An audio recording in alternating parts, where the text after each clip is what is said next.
Dear Mr. or Mrs. Listener, we accept the fact that you're going to sacrifice a whole hour to listen to this podcast, but we think you are crazy. In the simplest terms, you see us as you want to see us. A Ninja Turtle, a Jedi, a redhead, a Mike. Sincerely yours, Redhead Family Therapy Guy, and a Mike. Don't you forget about the bugger. So walk on by. You better listen to this thing. It's gonna be great. All right, we're back once again. You're here with the Redhead Family Therapy Guy And a Mike. podcast. And today is a good one. We're doing this, of course, because we've got Maverick coming out. We're doing Top Gun today. Yes. And we've got Maverick coming out. I'm excited about it. I actually read like a preview, and the guy said it was like one of the best movies he's ever seen. Oh, cool. Yeah, I think it'll be fun. Top Gun is fun. Yeah, it's super, super fun. And this movie is uber. I've watched it a ton of times, and it's uber nostalgic for me because I actually saw it twice in the theater with my dad. Did you? Yeah, my dad was all about this movie. I think because my grandfather had served on the USS Intrepid, which is an aircraft carrier that's parked up there in the harbor up in New York City. And it's like one of those floating museums or whatever. Yeah. And so I think my dad just had an affinity. And my dad was in the Navy, though he didn't do vessel time. He was always at a base. So That's cool. It was a good one, dude. Yeah, I enjoy it too. It is very nostalgic. I feel like the music is amazing. And then I just love all of the cinematography, like all of the shots of the fighter jets flying. It's really, and it reminds me, during that time you also had, what is the name of that movie? I used to watch it all the time. Is it Iron Eagle or? Oh, the one with the African-American guy, the black guy. Yeah, that was in that movie where he's the alien and they spontaneously get pregnant with Quaid. What was that movie called? I loved that movie. Dennis Quaid. No, it wasn't Dennis Quaid. No, it was Dennis Quaid. Or it was Dennis I don't Quaid, know. Like One Mind or something like that. I'm gonna look it up now because what's the name of the guy from Iron or whatever? I know I'm talking about where he puts the Iron music Eagle, in. Or yeah, I think it's Iron Eagle where he has like the tape deck like strapped to his leg. He's like put in the right music. And he like lands the plane like on some base, like has an Iron Eagle. Yeah. Iron Eagle. And like what's the black guy's name from Iron Eagle? Oh, let me look real quick. Iron Eagle. It is Lou Gossett Jr. That's it. Lou Gossett or Gossett? Gossett. Gossett. All right, I'm gonna find so I remember that one as a kid. When did this one come out? This one came out in 86, and I think was Top Gun like 85 or was it 89? I can't remember. Top Gun was before 80. Top Gun 86 also. So they came out like the same time. And I remember as a kid, I think for me, Iron Eagle was really cool. And then Top Gun was fine, but it's more, when I was a kid, I think I was more into Iron Eagle, but my parents would watch Top Gun all the time. So I'd see it a lot. Though Top Gun, I have to admit, as a young kid, because 86, so I would have been May of 86, 9 or 10 or something like that. And I remember being horrified by the tongue kissing. A little much for me. I was like, wait, why are they sticking there? It's like I have to show me Tom Cruise sticking his tongue down this girl. It is definitely sexualized. I mean, the whole I was surprised this time when I watched it how wet the men are throughout the entire movie. They're always like sweaty. They're always sweaty or glistening. Like the whole movie, it's probably 90% of the movie they're sweating,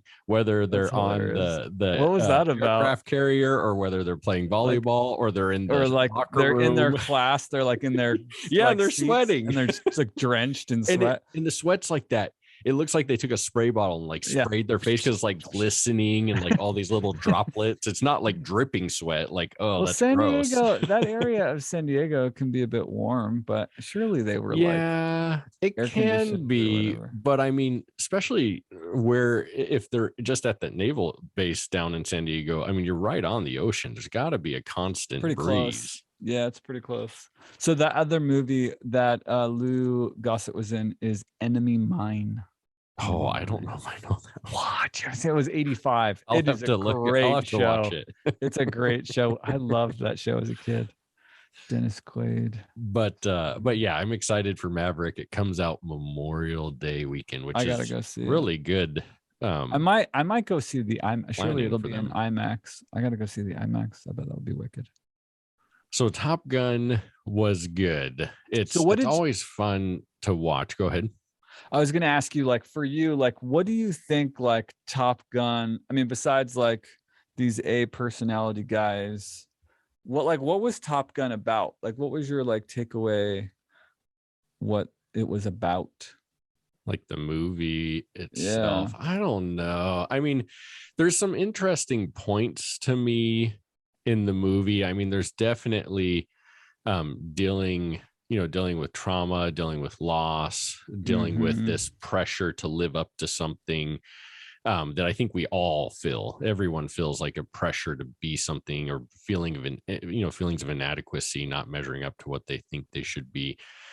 I feel like those were all present, but there was a couple interesting points where like they're navigating through this trauma, especially after Goose dies, and the girlfriend, I can't remember her name. What's the girlfriend's name?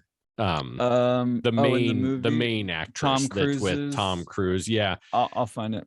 After Goose dies, he's in the bar and he's drinking, I think, water, but he's like, he's pretty much like, I'm done, right? It's just too much of a weight to carry.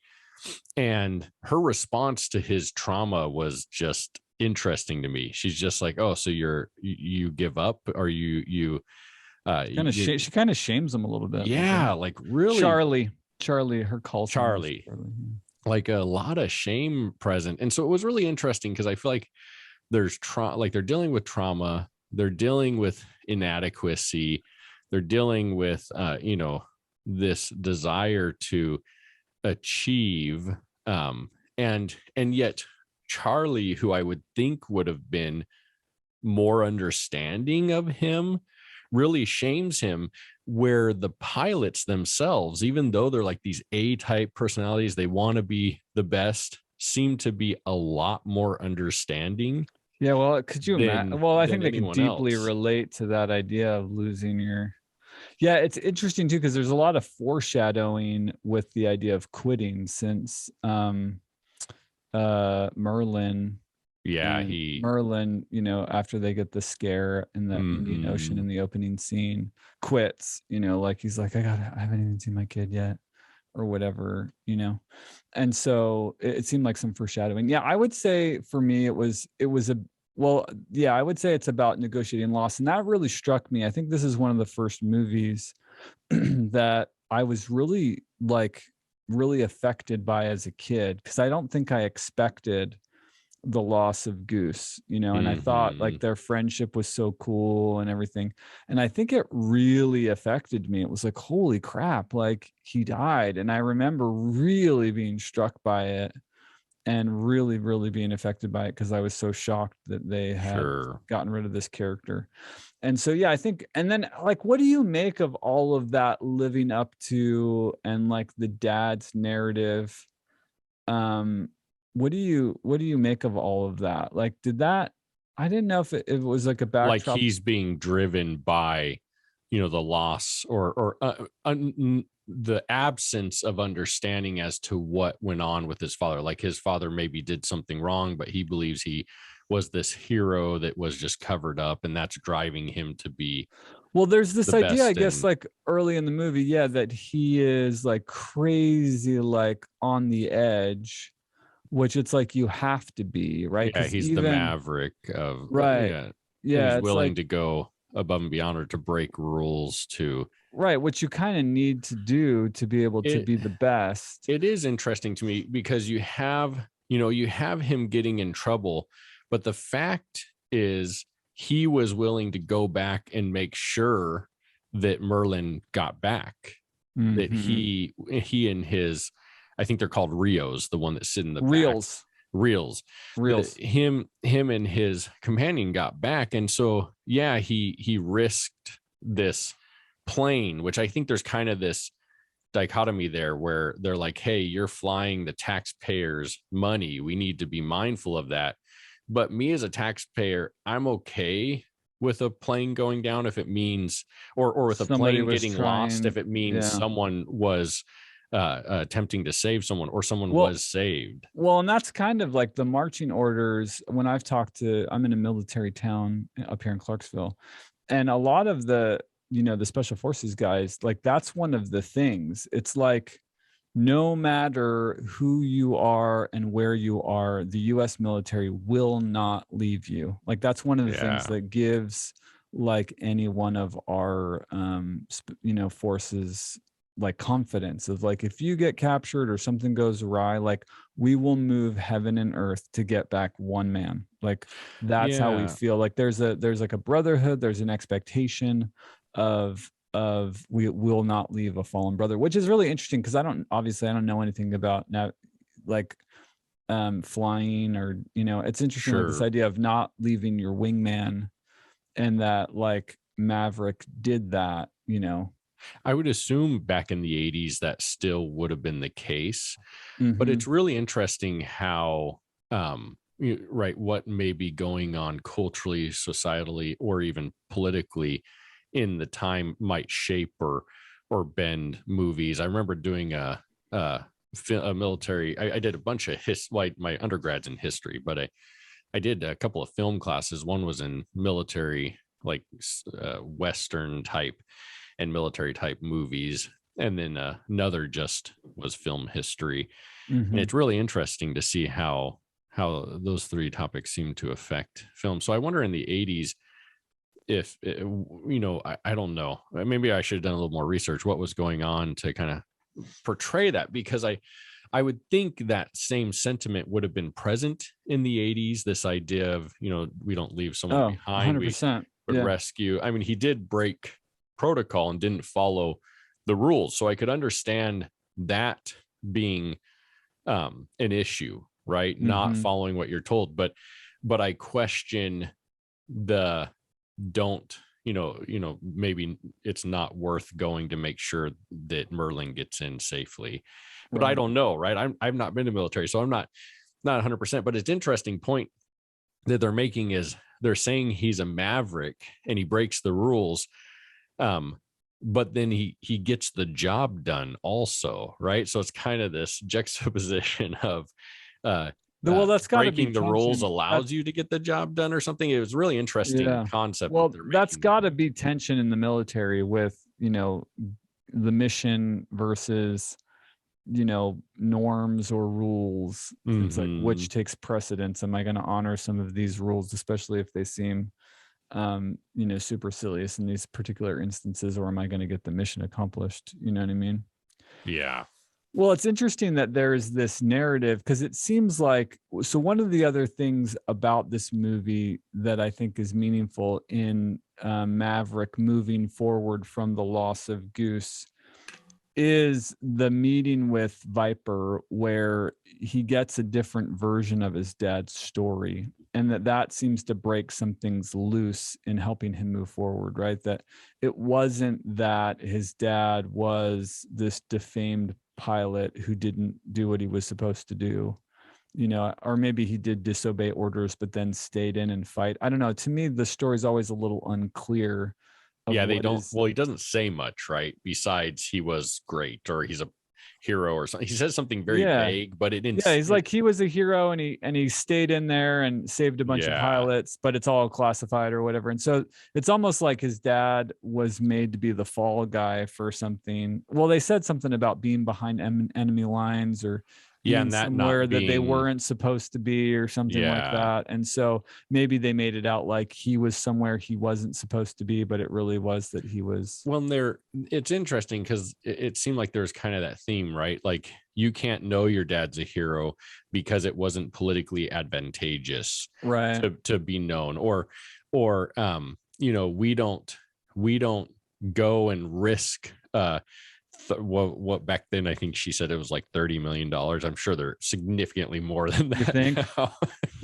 But we don't risk a $30 million plane to I think that's what the I don't know what his rank is, but the one that's in charge on the aircraft carrier, I think he was saying we don't risk a plane because it's not politically advantageous. So it was interesting how they kind of made these we're doing what's politically correct, when I would think in the military they're just doing what needs to be done, what needs to be done, not so much worried about the politics. I would think they leave that to the politicians, but I don't know. I would imagine so. I would imagine so. I mean, that's my vibe. But in this movie, they really kind of mesh it, right? Where they, or maybe they're not trying to mesh it. Maybe those people in charge are just trying to insinuate, hey, we think it's wrapped up because politically it's not advantageous. It's hard to say, but it is interesting. Another thought that I had was he has this trauma and it seems quick for him to get back into the flow of things. And I would think, man, for safety reasons, I would think we'd really want to make sure this person is good to go. Yeah, I think that's a big risk. I would think for the safety of his real. Yeah, I think the way they portrayed it in the movie is probably really how it is in the military, that they want you to get up and at it right away. Because everything that I've experienced, which hopefully we're not offending military people that might listen, is that they don't manage the emotional welfare of servicemen well. You know what I mean? As far as everything I can tell, particularly because guys can usually do a hard thing and get back at it, because we can compartmentalize so typically. And so I don't think in typically it's kind of like rub dirt in it and get on with it, like rub some dirt in your wound and keep going. And I think that that's accurate, but in the way that the culture is, because I mean, I say all the time, that the biggest thing I think these guys with PTSD need is a support group where they can just sit around and talk to each other, like we see in the Kaladin books. I think that's what those guys really need, and they don't make space for that because it's considered weak to show emotion and to feel. It's like you gotta just get the job done. Well, and I feel like I would respond the same way Val Kilmer was. He Iceman? Is that who? Yeah, Iceman. Dude, I would respond the same way he would have responded, in that I would have been like, "Hey, are you sure he's okay to, like, it's life or death, Yeah. And it I know every job is important, but you're the pilot also, like you're flying this aircraft. We're going into like this really dangerous situation. Yeah, Iceman's such an interesting character in this movie, right? Because he's like by the book, and he's got like his like Rocky IV. What's the bad guy in Rocky IV? Drago. He's got like his Drago hair. He's got some serious like Drago hair going on. But he looks cool. I like it. Does look cool. He's all about like being by the book, but really it's his freaking fault that it all happened. Like he was in a situation where they had Tom Cruise and Maverick had the shot on, I guess it was Viper, whoever it was, and he was in the way, and then him breaking off and flying where he did caused jet wash to go through the engines, which caused them to shut down, which it wasn't, it was deemed that it wasn't Tom Cruise's fault. And so he's able to get back in the saddle. So it's interesting to me, that which I mean, I guess to say it's his fault is a stretch too. I mean, it was just an accident, right? But it's interesting that it all came about because of this guy who's like, don't leave your wingman, all that kind of stuff, is really the one that's one of the catalysts for the loss, Mm-hmm. Yeah, there's a lot of interesting. I think the mental health component is strong, and I just still I'm surprised that they would push so quickly to have him go back Get back in in it. when it's like that does not seem safe. And I would think there would have been like a psych eval done. Now this is the 80s, and I remember my dad Yeah. was in the Air Force in the 80s and had mental health issues, and eventually I think that's what had him get out. But it's interesting, 80s compared to now. I'd be curious to know, what are the procedures, what are the processes if someone is traumatized like that, where they lose Well, I a know the helicopter pilots, like, or any of the special forces, like if you have any mental health conditions at all, they don't let you do any of that stuff. yeah. Because I've had a couple of helicopter pilot clients over the year, and they're like, this is confidential, right? And I'm like, I will only release this to who you want this released to, because if they're in treatment, I don't think they're allowed to fly. So it's Mhm. almost a little prohibitive, because then they don't address maybe things that need to be addressed, Yeah. Well, I So, think that was really interesting, and I've had the same experience. Vegas has Nellis, and then also the test site, so there's a lot of members that we end up seeing. But I think that it's really interesting that there was this push, and it's kind of the this like old school mentality, right? That we can just walk it off. We just need to get back into it, and yet that doesn't heal. It just puts it to the side, right. and it enables us to move forward in that moment. But then long term, what damage happens? what Well, what I think damage that's is that why, causing? I mean, Well, that's we'll the see. real, We'll see on May 27th when Maverick comes out. there you go. There might be some lingering, Yeah.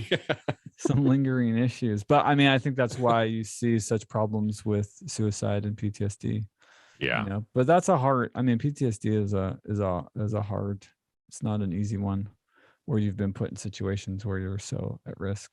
But I liked the idea that part of Maverick's ability to move forward came with a narrative change, and this idea that he's all like, talk to me, Goose, like he's trying to be at peace. He's trying to get past the responsibility. It seems like a lot of it is about that responsibility of who he is in light of what the story was regarding his dad, and how that's an overshadowing of who he is. And then, this notion of, was it my fault that I lost my best friend? You know, Trying to like be on the edge, like fly on the edge, which is an interesting aspect, or a part of like who his character is. Like, he's this brilliant pilot because he's willing to go all the way to the edge and maybe over it, or what is typically seen as over the edge for the average top pilot or whatever. Yeah, and what makes him, part of that, which is kind of an interesting thought, right? Part of that, like you said, is he goes over, he's that maverick. He's willing to go across the line or to break a rule. But in doing so, he's able to do things that others won't, well, probably could do, but they're unwilling to do because they won't go past that line. Right. And so it's It's really interesting, because it's almost like, it's like, oh, if you break the rule, you can accomplish more. But then I think they're trying to say there's a right time to break a rule and a wrong time to break a rule. And that gets really kind of gray and cloudy. And so it's sure. kind of like this idea of, letter of the law versus spirit of the law, or where do you kind of draw the Right. line in your Mm-hmm. life? And I think that's interesting, because it's something I think we all deal with. Mm-hmm. Where there's times where, maybe I'm speeding, right? Because I'm trying to get to an appointment, but maybe that's not always the best thing to do. I mean, it is against the law to speed. And Right. yet, so I think it is relatable to all of us. There's things that we make decisions, what's worth breaking, what's not. And in this movie, where it's life or death, and I guess a lot of situations might be life or death, it's a really interesting concept to me. Especially buzzing flight towers. I mean, that's a really important one. Negative, Ghost Rider, the pattern is full. I still use that all the time. Negative, like my kids will ask something. If the answer is no, I'll say negative, the Ghost Rider, the pattern is full. I always say talk to me, Goose, too. Those are two lines that have stayed with me like my whole life. Well, it's funny, the flyby. It'd be so interesting. It would have been cool I want some butts. to And I do want them a now. interview episode with this one. I know a couple of pilots, we probably could have had one on, Oh, that but would it'd be be cool. interesting. Like, what's with the flyby? Why is that? Is that just a movie thing, or is that something that they really like Those to do in real jets, life? I don't know. Those jets make a lot of noise and probably shake things up. And so I'm sure it's probably not okay to buzz the control tower. You know what I mean? Yeah. Oh, did I not think about this? It would have been hilarious to have John Kinney. He's in the other ward that I was in, and he's a fighter pilot. He talked about how when he was a kid, they would fly upside down under bridges all the time. Yeah, that's cool. When he was like, I can't remember what he said. Yeah, that's probably. So I love the cinematography in this movie. I love how they have all these shots of these jets, and then you get the scene where Tom Cruise inverts himself right above the MiG, and it looks so ridiculous. It looks so fake.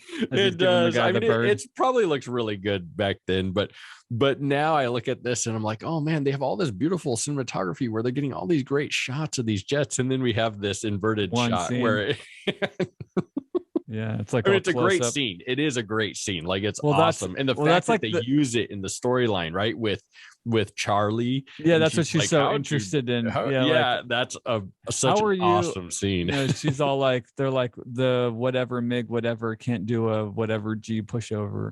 And like Maverick and Goose are all like, wait. Like, no, they can do that. And she's all like, well, how do you know? Well, I was in a pushover whatever with the MiG. She's like, well, how do you know? How could you see it? He's like, well, I was inverted.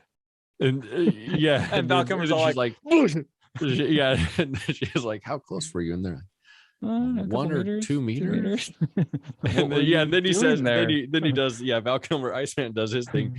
And then I think Goose is like, oh, we have a picture. Yeah, I have a picture. It's a great picture.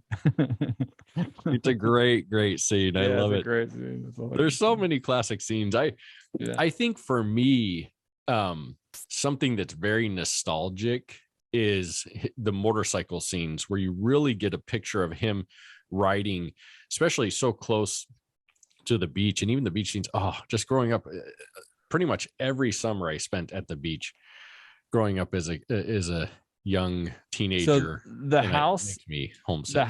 Charlie's house in San Diego. Mm-hmm. When I was a missionary in San Diego, I knocked on that door. Oh, did you really? Yeah, I absolutely did. You go around the back and someone saw you through the screen door? No, but I did knock on that house's door, and the street that Charlie is chasing him on the Porsche, and is a pretty famous known street in San Diego, and I was on that street before as well. Knocked houses. That's cool.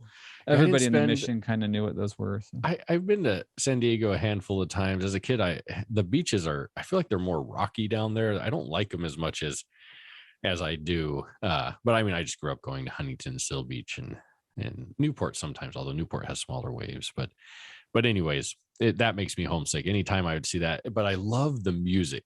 Like, the music is just great. But it's an 80s movie, so like we've established, yes, they had great music and sound in the 80s films for sure. So what are some of your favorite things about this movie, or what are some of the things that when you watch, like, oh, that's just an awesome well, it's still like, even now, like the opening scene of like all that stuff on the aircraft carrier with the jets taking off, and all the flying in this movie still makes it really exciting. And I think that's I expect that it's only going to be that much better with the movie Maverick. Well, I saw some interviews with Tom Cruise, and he talked about how all of the main characters that are in jets, not only did they fly, but they had to work the cameras as well. The actors themselves had to work the cameras in the jet, so they had to get like crash courses in cinematography. And so I imagine that it's going to be really wicked.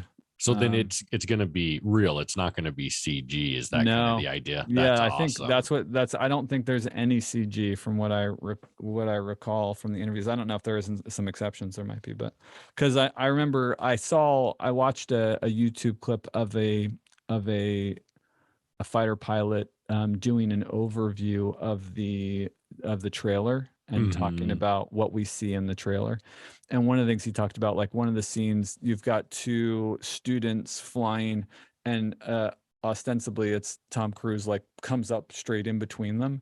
He's like, that's a pretty ridiculous move. He's like, to send a plane in between two other planes would have definitely been a violation. He's like, they're in training, there is this bubble rule, like you're not only allowed to get so close. And he's like, there's definitely a violation. He's like, but it looks freaking awesome. He's like, it's really cool. But and some of the other ones, like he said too, like they show a thing in that where Maverick does, it looks like Maverick does the same like stop flyby move where he pulls up and pops over the back. He's like, you can do that move. He's like, but realistically, if somebody was dogfighting you and you did, they would hit you. He's like, if you pulled that move off in the way that they depict it in the movie, he's like, the guy behind you would run right into you. So he's like, it's really cool and it's doable, but he's like, I don't know how you wouldn't get hit if you did it. You know, because you're flying at the same speeds, you know. Yeah. And if you pop up, he's like, once you do the maneuver to create the slowdown to pop, he's like, you'd get hit, you know. He's like, so he's like, but he's like, but it looks freaking awesome. He's like, I don't think it's very practical, but he's like, it looks really cool. So I'm trying to remember what else he said, but yeah, so I don't know. I think all of the flying in the movie, and I think the A personality jockeying that happens, I think just feels so typical of me hanging out with my guy friends. Like I'm not an over the top, like have to win at everything, but it's definitely a part, like when I can remember hanging out with my guy friends, whether it was to play golf or baseball or just hanging out, there was a lot of that prodding and joking and making fun of each other. And so all of that stuff just feels like very guyish and macho, but like a part of what resonates with me as a guy, you know what I mean? And so I think I like all of that, uber over the top. I mean, it's way over the top. One of the things my wife said as we were watching Top Gun, she's like, I didn't really realize or remember how incredibly deliberate every line was in this movie. There's no subtlety, like Maverick is called Maverick. Yeah. I mean? And like, the whole idea of like lost, they're like all like, it's like they deliberately like, you've got to let him go, like it's all, there's nothing kind of like subtle in the movie. But so I definitely loved all the flying. And of course, how can you not like the volleyball scene? You know what I mean? They're super sweaty there. Yeah, they are. I totally did. I had a friend like in 4th grade or something that we always did the Top Gun slap hands. I fight in the hallway. I just think the whole relationship with Maverick and Goose is just really interesting. Like I don't understand. Like it's just they have this relationship, and then she pretty much says you're a failure and just walks off. Who says? Oh, a Charlie. Yeah, Charlie. Sorry, not. What did I say? You said Goose. I was like, dude, sorry, like Charlie. Killer friendship. That's it's such an interesting relationship. Yeah, that they like die off. Like she's all enthralled with him, but then like it dies off. Yeah, it was interesting. I was watching some of the old interviews about Top Gun, and they were saying that when they tested the movie, that people responded really well to the love scene. So they expanded that storyline. It wasn't supposed to be that big, but they expanded the storyline because it was really supposed to be about the loss. But people really liked it and responded well to it. So they did more of it essentially. Yeah, it just seems interesting. I mean, I can understand she's leaving, and maybe that's why she responds in that way, is it gives her more, in her mind, more permission to leave. And sometimes we do that, right? Where we just say or do things, as we're pulling back because it's hard for us to kind of transition to the next phase.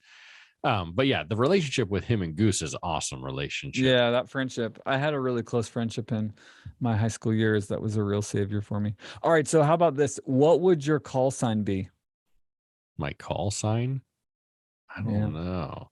So it seems, at least in this movie, that you get your call sign based on either something that someone teased you with or because you are that thing. So Maverick, Iceman, right? Iceman is kind of cool and calm under pressure. Or maybe he's just ice, like he's not very nice or not Who very was easy to get Merlin's? into. Do you remember who Merlin's? It's funny that like Tim Robbins was Merlin's. Oh no, Tim Robin is Merlin. Yeah, Tim Robbins is he Merlin? Who's the one that dies in the beginning? I thought that was Merlin. No, he doesn't die in the beginning. Who's the one that dies in the beginning? What do you That's mean what dies? I'm asking. The name of the one that dies in the beginning. I don't know who. I don't remember. Or not. Sorry, the one that gets out of the. I thought flying. I thought it was Merlin, but that's Tim Robbins. Surely that's not Tim Robbins in that scene in the hallway where he's no, like, Tim Robbins is only at the end of the movie with Tom Cruise. oh, which is right. funny. It's funny he just has a small and it's funny that he's in a plane too. I would think there's got to be height requirements for pilots. I would think at a certain they're height. Absolutely is. I don't know that he would outreach. Maverick Merlin. Who was it? Who was the pilot Merlin. that Maverick saved? Yeah. It's Cougar. It's Cougar. Cougar. Okay. Cougar. So everyone listening, we were talking about Cougar earlier. We said Merlin, didn't we? I think we did say Merlin. Yeah. That's hard. So Merlin's his reel at the end of the movie? Yeah, that's Tim Robbins. Oh, okay. Well, I'm assuming so. I don't remember all their call signs. I don't know what my call sign would be. It'd probably something like Jedi because I love Star Wars. Oh, that would be kind of cool. Yes. Darth something or another. Yeah, I don't know what it would be. Redhead family therapy guy. I don't know what it would be. Yeah, can't get that on the helmet. No, dude, it would be too hard. Yeah, something. He's so small that. What does his helmet say? Probably be like JR. I'm trying to remember what. John Kinney's was. It had some reference, I think, to him drinking a lot. Who? My friend. Oh, your friend. In the other ward that I was telling you about, who I totally didn't even think to interview. Yeah, I don't know. I don't know what my call. Maybe or I don't know. I feel like someone should give you your call sign. It shouldn't just be something you make up, but maybe everyone made their own up. I don't know. Yeah, it probably is like a little bit of both. And why is Goose Goose? Mother Goose. I think because he's like he's somebody that brings people together. Yeah, he does seem like he plays that character well. Because like everybody likes him, and yeah, like he's just really funny and engaging. But yeah, like Maverick, Merlin, Iceman, Viper, Goose, Jester, Cougar, Slider, Wolfman, Sundown, Hollywood, Stinger. So you asked me earlier what I thought. I can't remember the exact question, but you asked me something like what I thought the movie was about. What are your thoughts? Yeah, I think it's about law. I think it's about his progression through loss and really the cultivation of his identity. Mm-hmm. That he was overshadowed by whatever this dad thing was, and him learning the truth of that gave him a different perspective, which allowed him to, it's kind of like this idea of how it's seen isn't maybe what it is, right? Like that was definitely true in his dad's situation. And that was also definitely true in the loss of Goose, that it wasn't like what it seemed, it wasn't his fault. And, so I think it's, this notion of going through these situations and landing on who he is, which, it seems like he negotiated. And what are your thoughts about like the end? So he ends up having, I think they call them kills, or I don't know what they call it when they take out another fighter pilot, but he has numerous, right? I think 3 different MiGs he takes down. Oh yeah. And then he is told, hey, you can go anywhere you want. And I think if I remember right, I think he says, I want to go back and teach instructor. Well, that's how it ends, right? Because the jukebox scene at the very end, it's like he's an instructor. He's got a Top Gun hat as he's at the bar. Yeah, that's right. So which is really interesting, right? Because they kind of come, like you're saying, this full circle to where he's this maverick, and now he wants to be an instructor, which which would denote maybe no longer he is a Maverick. I don't know. Yeah, I would assume that if you become an instructor, you're retired, as it were. So the movie might have jumped ahead. It'll be interesting to see where, if he is still a test pilot. But I mean, I think this idea, right? That if you're an instructor, you can't be a Maverick. You've got to follow the rules, right? Yeah, or is the movie insinuating that there's an evolution within training also, to where maybe there is place for a Maverick? Yeah, you know what I mean? Like we I have totally know what I mean. Yeah, we have like this establishment versus the Maverick, Mhm. and then by the end, Maverick becomes the establishment. I don't know. Well, I just thought that was interesting. my assumption is there is I have no idea, but my assumption is amongst these top guys, there's probably this notion of like, well, here are the rules, but we really want guys that are willing to break the rules to be out there, right? And I think there is, like, I mean, the fact that, my fighter pilot friend told me that they flew upside down under bridges, that's probably not allowed, right? But they were doing it, right? And so I think that that's probably fairly common, that they, that there are these things that are off limits, but these guys probably do it anyway. Well, I would think test pilots, right? I would assume that's still a thing. I assume they still it is. have test Well, actually, pilots. there's another. They definitely are Mavericks, right? They're going to push and go beyond. There was another fighter pilot in our ward, and when he retired, he became a test pilot. In that other ward, and he's actually good friends with John. So yeah, I could have interviewed either. I didn't even think about interviewing either one of those guys. It would have been cool to see their take on the movie. But I thought that was really interesting when you look at the movie as a whole, really going from kind of this outcast, like he only got into Top Gun because Cougar dropped out. Cougar dropped out. And so it's interesting. It seemed like to me they were saying you're number two, not because he's not a great fighter pilot, but because there were some rules that he wouldn't follow, and he'd been thrown into the brig a couple of times. And then we go all the way to, at the end, Maverick, who really shouldn't have been in Top Gun to begin with, but ended up by happenstance, get in, becomes an instructor, which really, I guess, is kind of that hero arc, maybe a little bit. It's interesting. I'm not sure what the point is, but maybe it is that it's okay to be a Maverick.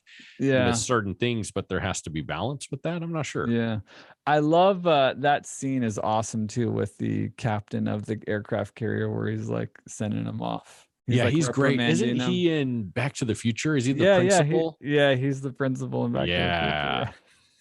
Yeah, he's that good. Scene, he is so good at playing that like principal-ish, captain-ish role is hilarious. He's so funny.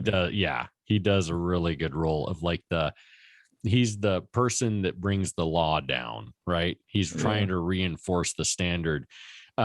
And it's so funny because if we go to Back to the Future real quick, it's kind of the same situation, right? Where you have this potential Maverick who he's trying to keep in line, and then comes the Top Gun. It's the same thing. But yeah, I thought it was a great movie. I feel like it's always fun to watch. Like I enjoy it. Enjoyed it. I love the cinematography. As a kid, the love stuff, I was like, I don't care about. The tongue kissing really freaked me out as a little kid, dude. I was thinking I might have been traumatized. As I've gotten older, the love story, I'm kind of confused about. Like, it was really I just don't understand. Like, there's like something there, but then she treats him like crap after he is traumatized. It's really interesting. She also seems like older than him. I wonder what the age discrepancy is supposed to be, because I would assume he's young. So young. He looks so young in that movie compared. Well, I would assume pilots, I don't know, and maybe that would be a good question to ask, but I would assume a majority of pilots are. I mean, military typically is younger. I mean, soldiers in the military are typically younger. I mean, pilots are officers, so I'm sure they've gone to school, and so maybe they're a little older than the average for military. It just depends on how long they stay in there. But she looks old to me. But maybe it's maybe it's just cinematography. I don't know. I'm not sure. But she seems like she could be older For sure. And she's educated, right? So she spent more time in school than he probably has, although he could potentially have a master's degree or doctorate. It is a really strange love story, though. Yeah, and I'm not sure what the point. I don't know. I just don't understand the point of her reacting that way to his trauma. I think they're trying to insinuate that that's supposed to motivate him. Yeah, like I think it's just like pushing him through. I think it's just this idea of like, you know, it wasn't your fault, you know, get on with it, you know, like, because it's true, which always works. Right, it totally does. Well, it's true, but it's true though too. Like one of the things that that Viper says, he's like, look, you know, you're gonna lose people. Like if you're in this business long enough, people are gonna die. Like it's a part of what we deal with, you know, it's like part of the job. So I think in that respect, you know, there's, I don't know what it takes to be a soldier, what it takes to be a serviceman in those situations is crazy. I think it would have been helpful to have context in time, because maybe it's supposed to be a longer time than it appeared, but you know, you have the situation where they're really close to the end, and that's when he dies.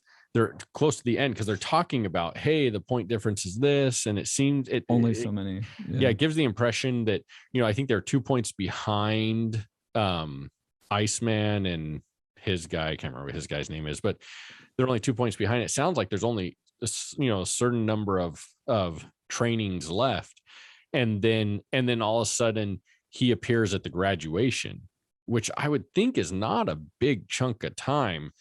And so I just think there would be a process in place with how, you know, there just seems like, I don't know, it's training. It's not a war. You know, I understand in wartime, you have to move through it, but this is a training school. You know what I mean? It just seems like there must be some type of process. So maybe it was a bigger chunk of time than what I think so. know. My feeling was that it was supposed to be, that it wasn't like a week later or something like that. Like my vibe was that it was a longer period of time. But it's interesting. I mean, it's an interesting thing. Well, I mean, as we think about as therapists and what it takes for someone to heal. Well, it's this idea of someone's taking time to heal, and your response is get over it, instead of let me come and understand. Right. Let me sit with you. Let me be with you. And I don't want you to be alone. Instead, it's like, dude, get over it or you're going to be alone. It's a really interesting take, but I think that's pretty cultural too, right? Yeah, I think so. society, maybe not. I think that's changing over, you know, we're talking about almost a 40-year span since 86, you know, 37, 36 years, something like that. And so I think over that time period, things have changed, but I wonder how much, because I meet with people sometimes and I hear comments still. And it's really interesting. I think there's still like the rub dirt and get over it kind of thing, I think, in general. Especially, and I wonder if that's a response of discomfort. Absolutely. Because they don't like, I don't know want to show how to help. Well, I don't know how to help this person who's struggling. Yeah. So it's uncomfortable for me to sit with them in their emotions. So instead, I'm going to say, you know what? Just get over it. Just move forward. You need to do something. You need to take the next step, and that will help you move forward. You know, trying to be helpful, but uncomfortable with the discomfort, not knowing how to sit with them in it. Well, it's too bad. It's too bad that those populations believe that if you do, you'll get stuck in it. That's what's so interesting to me, that I'm always surprised about, or I'm surprised about people that won't allow themselves to connect with their emotions because they're worried that they'll get stuck in it. And I'm like, if you don't allow yourself to get stuck in it, you're not going to get stuck in it. You know what I mean? Like, well, and it's a really interesting thing or fear that people have. Well, I think, you know, understanding what stuck in it means, right? Like what are they fearful of? Because if you ignore it long enough, you are stuck. Exactly. Right? That's the paradoxical reality is as you ignore, you make it this bigger thing that's just in the background constantly hounding you, versus if you process it and engage it and feel it, then you're able to move on. And it is interesting because the more, like you're saying, the more in tune with your emotions and the better able you are to express them, the more that it heals. But it is uncomfortable. And so discomfort is a part of the process. And so I think oftentimes we go to the ignoring, right? And or the procrastinating behavior or whatever it might be, because that's more comfortable in that moment. But like you said, then it's stuck in the background constantly and becomes harder and harder as time goes by. It's really interesting. And a point and I feel like in this movie, that was the premise. It's like, okay, get past this, move on instead of addressing it and dealing with it. Yeah, instead of grieving loss, it's I'd be really curious to see if they address it at all in Maverick. In the next one. I'm amazed though, 86. What is that? That's 36 years. Now, I think Maverick was supposed to come out a couple years ago, but then they postponed it a couple times because of COVID.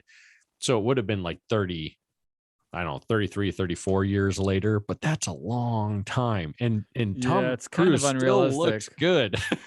Yeah, it's kind of unrealistic. It would be really curious. Like he's probably movie age. If he was in his 20s somewhere, he's probably now in his late 50s would be my guess, maybe early 60s. Can you still be a pilot?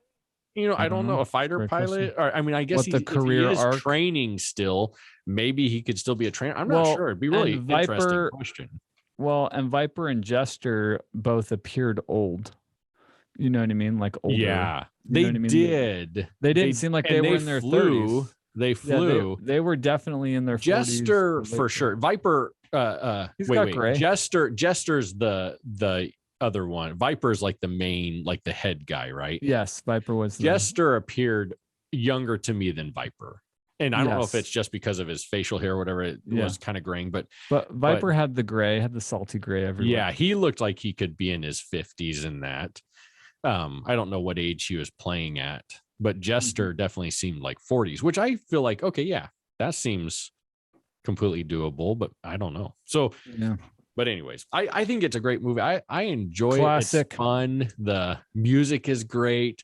I'm happy to read that Kenny Loggins they're going to have Danger Zone and Maverick. I hope it's just not just only in the credits like Ghostbusters, which was horrifying to me that they didn't have the Ghostbusters song in the middle of the show, that they saved it for the credits. I was really offended by that.